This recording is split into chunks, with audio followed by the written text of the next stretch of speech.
Right. Hello, everyone. So I am really excited to be sitting here with one of my financial coaches today, Glynn. And I gave a little intro before we started recording, but we actually worked together many years ago, probably 3.5 years ago when I was living in the UAE. And I think Carol is a wealth of knowledge for women, not just, we're sober and sober curious women in this group, but I know she works with women all across the UAE in getting control of their finances, and I guess probably all around the world. But just super excited to have you here today and sharing your knowledge with us. So welcome, Carol. Me too. Thank you for having me. And as you know, any opportunity to talk money, I'm delighted. Yeah, I'm excited to be here. Amazing. So I thought that this would be a great conversation because I know it's really relevant for a lot of people on the sober curious journey is I think for everyone, finances is like a really important conversation. But I know for people in the sober journey, or at least what was true for me, is when I went alcohol free, there was like I had a lot of credit card debt and was just kind of like trying to organize and sort out all of that basically. And so I'm wondering, like, I guess my first question is like, what are some of the strategies you would recommend for women in sobriety that are rebuilding their financial stability? Mm. If it's, to be honest, even if it's rebuilding financial stability or just looking at your finances for the first time, because it tends to be one of those things in life that we leave to the last or we defer, it is being brave and actually looking at it. So Mm. looking at where your money is going. I regularly say money loves clarity. It's like anything in life. The more clear you are on the situation, the better decisions you can make to make whatever change it is that you're trying to make. And how do you do that? It is looking at your expenses. So when my recommendation is before you start anything, and even if you're in a positive, let's say a more positive situation where you're got extra cash, it's still worth looking at where your money is going every month by taking out your bank statements or your credit card statements, however you spend your money, and looking at those ideally over the last 6 months, and really digging into, well, how am I spending my money? That always brings up aha moments. There's always learnings in it. It'll teach you a lot about how you're living your life. It's also teach you a lot about how you're using your money. And there's always low-hanging fruit in there to go, now I see how that's adding up. That's not important to me. I can easily make a change. If it's a case of debt, I can stop spending money in that area to put it towards my debt. With that view of it's not restriction or shaming yourself. Another thing I would say is, and you might say it's easy for me to say, but we shame ourselves a lot with money. So when you're doing this exercise, just being very mindful of what's coming up for you, what language is coming up in your mind, how you're feeling in your body about what you're seeing. Because that also brings clarity about how you feel about your financial situation and your financial abilities. So it's clarity on what's actually happening and then clarity around your mindset and that exercise. And I get it. I do this every day and it can be a very, very vulnerable place. It can be a very emotional place, but I promise it's worth it. It really is. And I love that you bring that up because it actually reminded me, like, so sitting down with Carol was the first time I had ever looked at my money in like my entire life. And it reminded me that I had this aha moment with Carol because for years and years I was like, I spent all my money on Starbucks, blah, blah, blah. And then like we looked at the spreadsheets and I remember Carol being like, you actually don't spend that much money on Starbucks. And like for me, I have this whole childhood thing with it that I finally figured out. Like it's because my mom used to take me to Starbucks when I was a kid and blah, blah, blah. So wherever I go, although I've kind of gotten over it in Bali, I don't really have this anymore. But for a long time, I had this like nostalgic association with Starbucks. And I remember Carol just being like, okay, well, you're really not spending that much money there in reality, and it's really making you happy. So is this something that you need to feel like all this guilt and shame around like every time you go there? And the answer was no.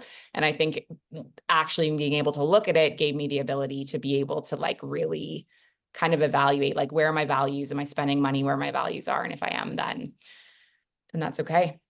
Yeah, that's what we want to do. And that's a brilliant example. And why I have on my sheets actually a separate line for coffee, because we are shamed for having the expensive coffee and whatever that might be. And we think very often things are worse than they are. So like exactly, I've had that situation, a lot of times where, oh, I'm not actually spending that much in the grand scheme of things. And then you can go and enjoy your coffee more. And then you can look in other areas where you're not sure, because I always say this, we can't run spreadsheets in our brains. And there will be something that triggers a negative. So like it could be, the coffee is a good example of, you know, I'm told socially we shouldn't be spending money on this. It's a waste of money. Well, says who? If it brings you joy, if it brings you happiness, if you appreciate for whatever reasons are personal to you, to me, that's money well spent. Let's look to other areas where we can make changes. Because that's what we tend to do. We'll cut the things that are, you know, tend to be the things we enjoy more. We'll cut out the coffees because surely I'll save money that way, or I'll stop traveling because that takes a big chunk. But without getting that clarity, it's like going on a strict food diet. I mean, it doesn't work. There's no longevity in it. And there's no pleasure in it either. Love that. Okay, so then what budgeting strategies would you recommend for sober women that are making that transition from, you know, spending on alcohol or socializing? Like, what would be a good strategy? First thing, get that clarity. Really look at, right, where is your money going right now? Where, and through that lens of knowledge, and like, where am I happy? Where am I not happy? Where am I reacting negatively to it? Where am I seeing relief and like, oh, the coffee is actually not that bad. Now I can go enjoy my coffee. It's fine. Or, you know, just looking at it and got that set that foundation. Then when you start setting a budget, first of all, I try to avoid using the word budget, because I mean, I often ask this question, like, will anyone put up their hand if I say, who's excited to create a budget? Like, I don't think anyone's ever put up their hand, apart from maybe someone like me who is an accountant at heart, and I do love a good spreadsheet. But I don't want a budget, because budget tends to be the negative connotations. It's like a money diet, or I've done something wrong. It's very shaming. I actually use, I call my sheets your cash flow plan. How money is going to flow through my life and how I'm going to take charge of my money over the next 6 months or year. Sorry, the next year is how I tend to do it. Because let's face it, the way we live our lives, it's very hard to predict past a year. So I look at, first of all, right, what's happening now? What do I like? What do I not like? Where am I spending in line with my values and where that's actually adding to my life and my happiness? Where am I not? Where am I hemorrhaging money? Now I have full clarity. I'm not guessing. I'm not estimating. What do I want to do for the next 12 months? What are my priorities and how can I put my money behind that? Because very often we do it the other way around. We say, right, well, how do I use my money? And then we add in, well, what am I going to do? That's a nice thing for me with what's left over. We build it up like from scratch. You know, you can put in and split it between your needs, your wants, and then what I call your future self savings, basically. So what are my needs? My housing, my groceries, electricity, things like that. They tend to be quite set. So they're pretty easy to put down. Everyone knows what their rent is generally, what their phone bills are, those kind of things. And then I look to my wants. Wants tend to be a very interesting part to do. The fun stuff. And then prioritizing those, like what's important to me. Is it, you know, having my health and fitness classes, my yoga classes? Okay, that's a high priority want for me. I'm putting in the money to make sure that I can go to whatever it is I want to do. Any training courses that I want to do, if that's important to me at this stage of my life, you know, whatever it is that's really important to you, prioritize them and then work through that with your money. And then ideally you would have, the rule of thumb is at least 20% of your income saved towards your future self. So the kind of method I use for, say, budgeting or cash flow planning is the 50-20-30 rule, which I actually refer to it as a benchmark, because it's not a rule. You know, you don't have to strictly stick to it. But as humans, we like kind of where am I standing? What are the guidelines? And then build from there. And what it means, or what it recommends, is up to 50% of your income is dedicated to your needs. So things you need to live every day. So probably your car, your housing, your groceries, your electricity, those kind of things, medical costs. Up to 30% on your wants, so the fun stuff. So things that you want to do, but you could actually physically survive without. And then at least 20% towards your future self. So if you're in a situation where you're doing this for the first time, sometimes 20% just is not possible right now because you've never looked at this before and you need to make some changes. Then it becomes a goal. So I will say, you know, don't be, oh, I can't do 20%, therefore I failed. It's clarity, it's knowledge. Okay, how can I build myself up towards a higher savings goal if that's what you want? But building it that way, in the sense of how am I going to use my money to lead the life and reach the goals that I want to reach in the next 12 months, rather than the other way around. Is what we tend to do, is how much do I have and what's left for me, and build it up that way. And then from an income piece as well, you know, if you're entrepreneurs, this can be a great way to really drive how much you want to earn in your business so that you can live the life you want to live. So it's like that reverse engineering. And especially as women, to have that reason as to why I want to earn X amount, we tend to be then more likely to go for it rather than just a number that doesn't have any context of what am I going to do with it. So yeah. I love that. I love that idea of like reverse engineering and going backwards. That makes a lot of sense. Yeah. And then it's giving your money a purpose ultimately. Like, well, how do I want to live my life? How much do I need to live it the way I want to, in line with my values and what I believe is important to me? Okay, that gives you then the number you need to earn. I know as an employee, that's not generally as easily flexible, but if you're an entrepreneur, it can give you that push in your business to go, right, now, then you take that to your business finances and go, right, how do I create this income for me to be able to then pay myself to live that life that I want to live and achieve everything I want to achieve? Because let's face it, everything we do needs money. You know, we can say money's not important, but I always ask the question, like, how many decisions do you make every day that does not involve money? And I've yet in my 5 years of asking that question had an answer. Everything is impacted by money. That's so true. Mm. Okay, I have a question for you around like this idea of conscious finances. So I love that that's what Carol's business is called, Conscious Finance Coaching. And I'm wondering, like, how does this idea of conscious finances align with us? So we're a yoga group and we're, practicing mindfulness and yoga. And so how do these things link together with personal growth and wellness? Well, for me, money is just an energy. We put a lot of weight on money, and a lot of importance around almost the physicality of it. But money is just an energy. It's like food. We need it to live our lives. And for me, it's an energy that is there to help me live my life. And I think over the years, it's become a super masculine energy space as well. But actually, ultimately, it's just there to serve me to do what I want to do in life. And what I realized just through my journey of mindfulness and becoming more conscious of everything really is that we have separated over the years the impact of money and the purpose of money in our life and that side of things as well. But like I said a few minutes ago, everything we do requires money. And for me, it's just stepping into that space of consciously using my money, being very intentional with my money, being very mindful with everything that I'm spending. And I don't mean mindful in the way of like, oh, don't spend, that's a waste of money. It's, I'm about to spend. Why?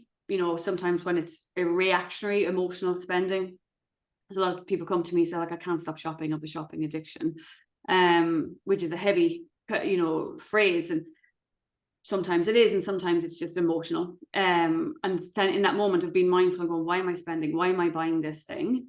And then also the other side of thing, I'm being grateful for money, being grateful and being allowed to be grateful for money. Because often as women, we're told we shouldn't be seeking out money. It's greedy. Good girls don't want more money. Why do you need more money? Why isn't just having enough? The amount of women who say to me, I just want enough. And I also say, well, why not have more than enough? Like, what is wrong with having comfort, having more than you need? Because that's what we're told as women, just enough, don't be greedy. But then we get very stressed because we restrict ourselves, and then sometimes enough isn't enough anymore because we underplay how much we need. But being grateful for every transaction. So when my electricity bill comes in, I was going to say through the door, it doesn't come through the door, it comes to my inbox these days, comes to my inbox and I see it, it's that mindful practice of, like, instead of watching my reaction, tells me initially how I feel about money, how I feel about my financial situation. And very often we just ignore that and we carry on and we get stressed and we don't even acknowledge it. But being like, ooh, this came in and I had a reaction. What is that? Being mindful of that, being conscious of that. But then also the gratitude piece is really important, because that is a good example. Like, the electricity bill comes in, maybe it's the summer here in Dubai and it's particularly high because the AC is on constantly and the kids have been having showers that are way too long. So the water bill is really high. And I go, oh, people often go like, I can't believe I have to pay this. It's so expensive. It's ridiculous. This is a waste of my money. And that is triggering stress in my body. And it shows my mindset, my scarcity mindset. Whereas now I flip that to, I'm grateful that this bill is coming and that I have income to pay for it, because that means I have AC in my house. I can pay for the cooker that cooks the food in my house, the fridge that keeps our food cold and healthy, and all of these things, the water that my kids can and I can have showers in. And it really changes the energy around it. Now, it's not to say, oh, whatever the bill is, I can't be like, that's a lot.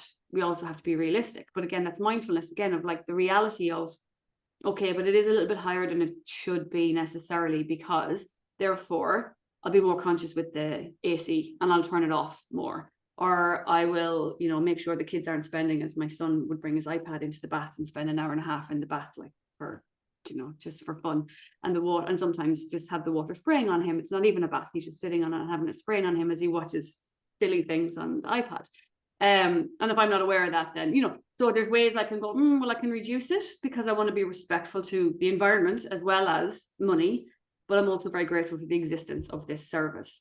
And that's where it is, being conscious of that. And the stress reduction that generates is, I've seen it so many times with my clients, just that immediate reframe and bringing awareness to how we feel and how we react to these things is life-changing in some situations. Money, number one cause of stress worldwide.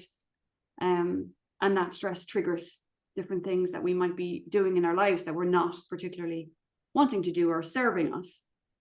So sometimes it's about bringing back the core of the stress, understanding that, and then our habits can change.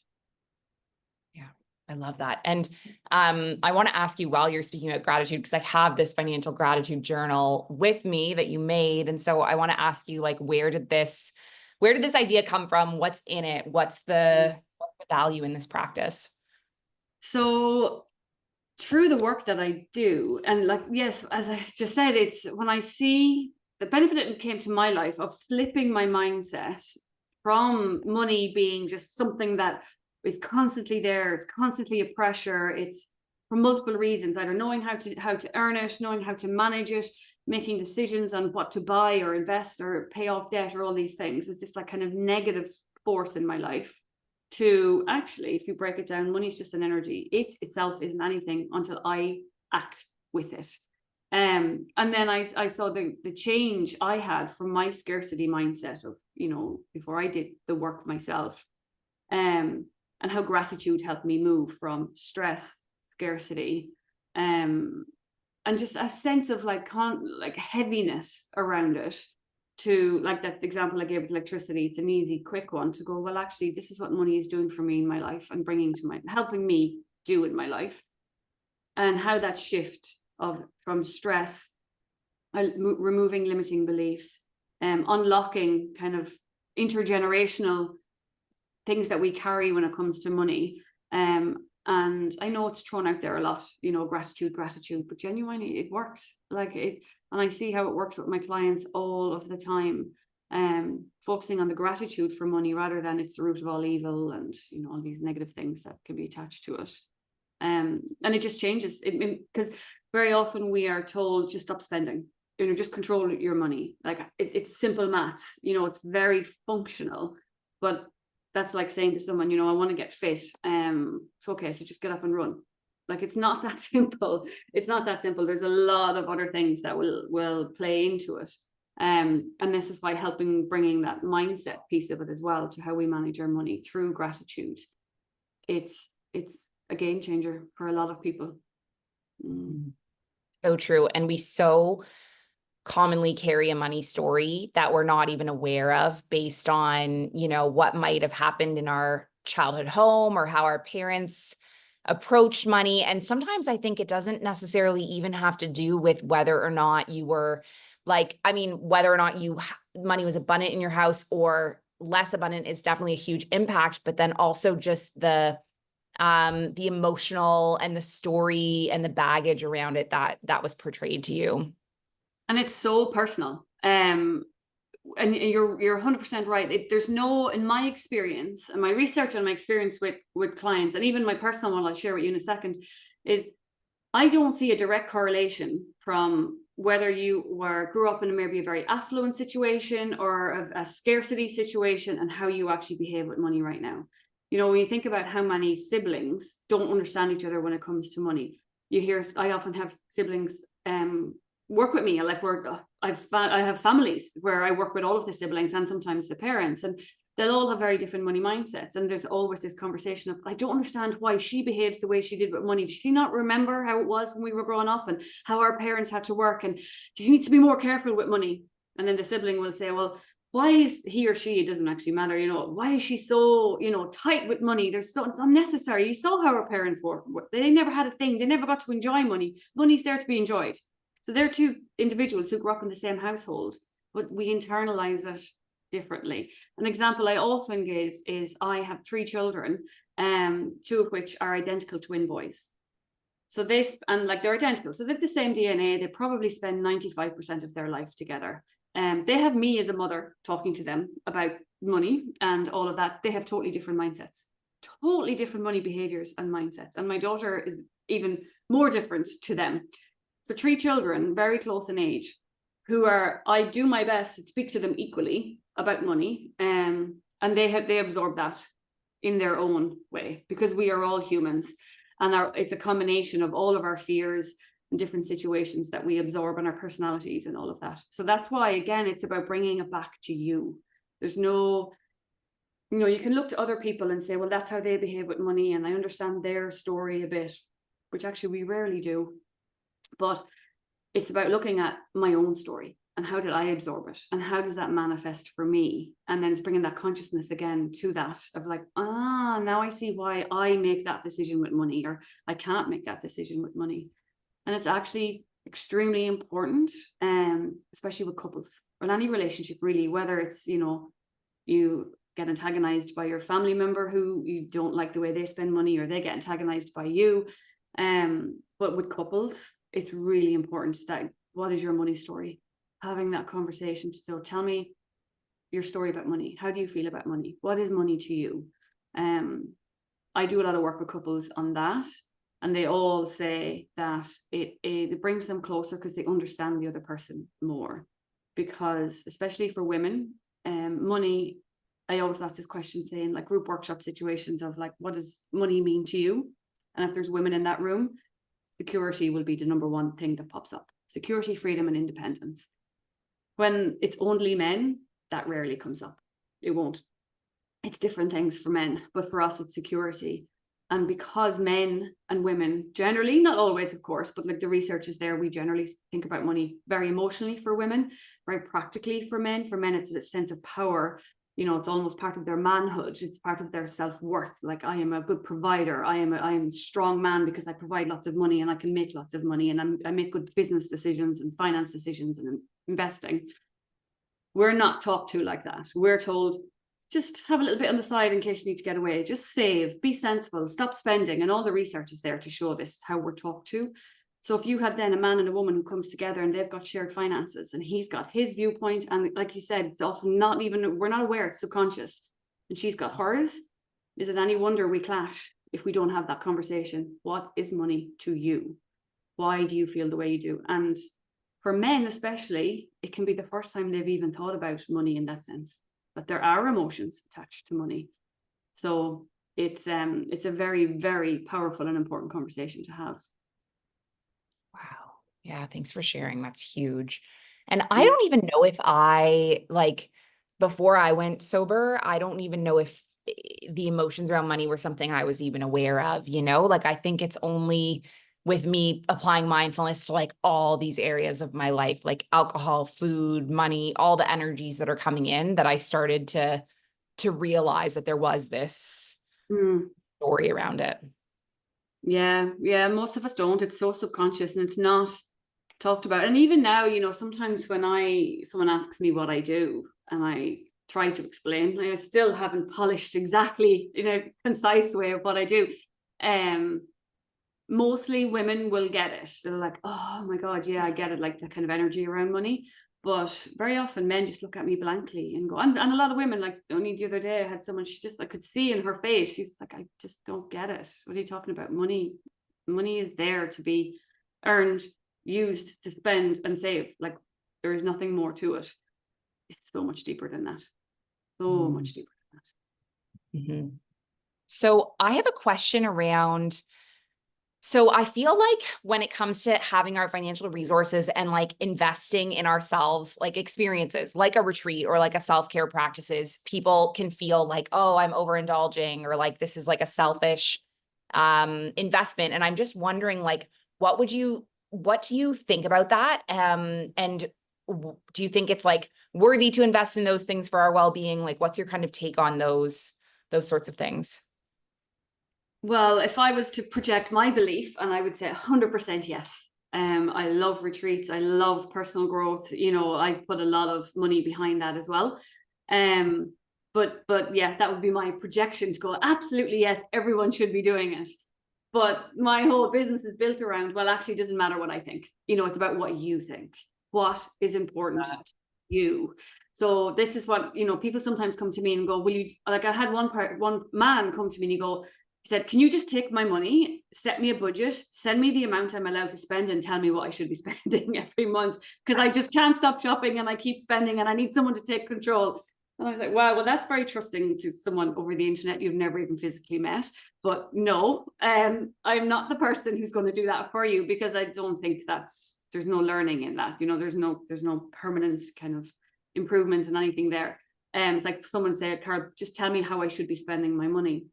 That's my perspective on yours. You know, like, again, I often talk to it like about diets or anything we're trying to change. If you set someone a diet they don't relate to, it's never going to work.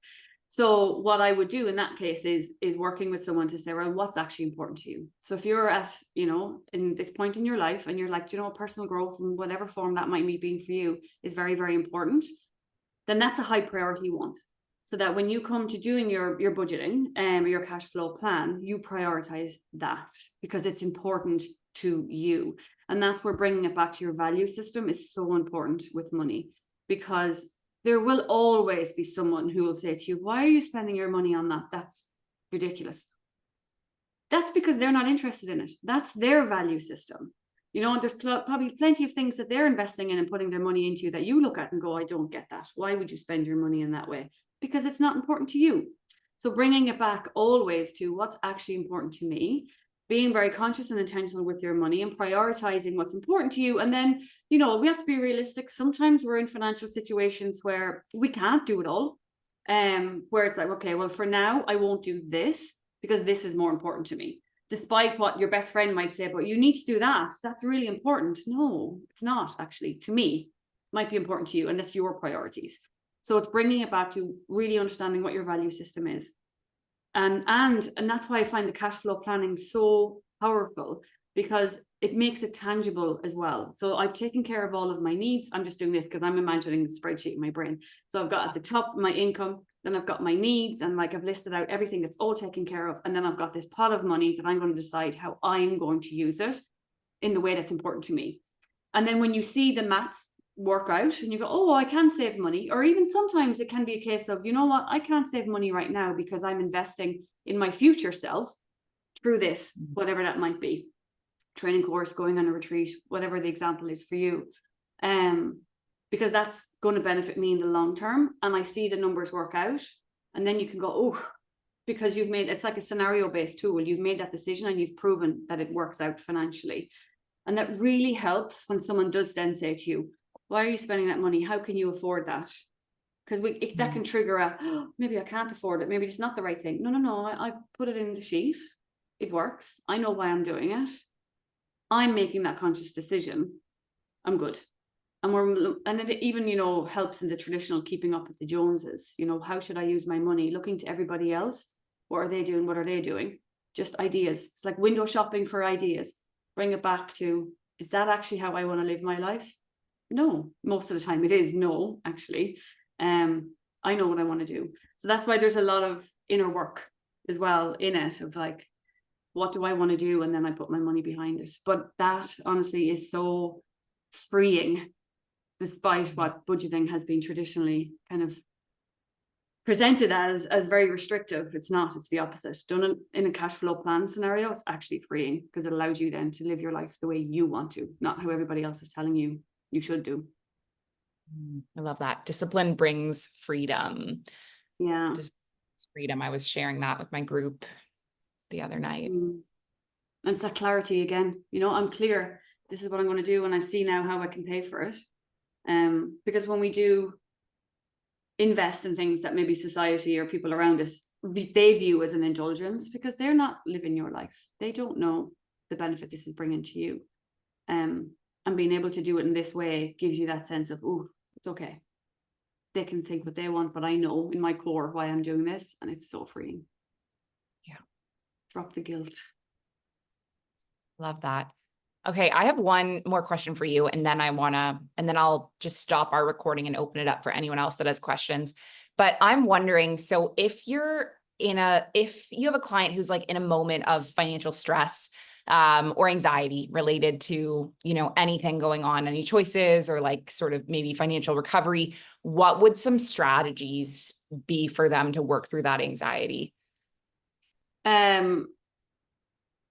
It will depend on the individual and where they are, of course. But usually it can be as simple as, if you have, you don't need the journal, but that gratitude piece to kind of ground yourself in your situation. Because when we're in that heightened space of anxiety, and there could be a lot of reality to it, like I'm not going to deny that, of course, we tend to really like see the worst, we see the bad things. And this is where the gratitude piece comes in as well, as a really simple thing to do if you're not quite ready to do the clarity piece of digging into your finances. Of, like, it's in the book, it'll be like, what I think it's 3 things that financial things that happen today that are good. And it could be as simple as, I could buy myself a Starbucks and the money was there. I met a friend today, she bought me a coffee. My friend bought me a coffee, and I had a gorgeous experience having coffee with my friend today. It could be, I got a new client. That sometimes we're like, oh, thank God I got a new client, the money is in, but we're not actually sitting in the gratitude of, oh, I have a new client and she's paying me for this. And really taking that moment at nighttime to go, good things are also there, or I got a discount in something that I needed to buy. Someone gave me a gift. It doesn't even have to be physical, tangible money that you've received, but it can even be, I didn't spend any money today. It can be that, it's not all bad out. So kind of grounding yourself in that there are some good things, and the gratitude for that piece. And then build yourself up to the clarity piece. It really is, when I do this, I'm so, touch wood, grateful to say that when people come and they can have a lot of debt in some situations, and are really feeling overwhelmed, and they've tried different ways to address it and it hasn't worked, and are feeling very hopeless, they've never actually looked at their finances in that detail. We tend to go, I should be able to pay this much off my debt, I should be able to do this, and then we don't do it because we haven't put the groundwork into what is actually happening. Where are your habits? Are you hemorrhaging any money? What is the reality of your situation? So I would say building yourself up to that. But what I was saying is, I'm so grateful for is, I have yet to come across a situation where, even in the very few instances where the situation is even worse than what they feared, usually it's the opposite. It's usually not as bad. But like with your coffee, you were saying, oh, it's not that bad. But even on the grander scheme of like what the debt is, it tends to be, oh, it's not that bad. Because now that I see it, okay, now I feel like I make a plan. Our brains tend to the negative. The handful of times where actually sometimes the debt is even worse than they imagined, every single person have said, but you know what? At least now I know. At least now I know. And I feel more in control already, because I'm not guessing, I'm not wondering, I'm not thinking about the what ifs. It's the reality, and now I can make a plan. And putting it into that cash flow plan is, I make a plan that works for me, not what someone else is telling me I should do. And that, in my experience, it has reduced the anxiety. But I won't underestimate or underplay the kind of fear of doing that, of actually going, oh, I'm going to lift that bonnet and see what's actually there. But thank God, touch wood, every single time it's been, I wish I'd done it sooner, is the response. Yeah. Wow, I love that. Carol, this has been such an inspiring, amazing conversation. I'm going to just stop our recording just so we have some time for people to ask personal questions, but I'm going to add that I have a couple of coupon codes or discount codes from Carol for a couple of her offerings. So I'm going to also copy paste them in the chat if you want to check out. She has online courses. She has online coaching. I did all of my coaching online with her. Also, do you sell this book online? I know I I bought it do. in, yeah, so Yeah, you can also post my book on website. that gratitude And journal. I have affirmation cards as well. I don't want to keep seeing them. You were here. So I have financial abundance affirmation cards that Oh, are also there. So maybe we can pick one at the end. yeah, that would be awesome. I don't know. Amazing.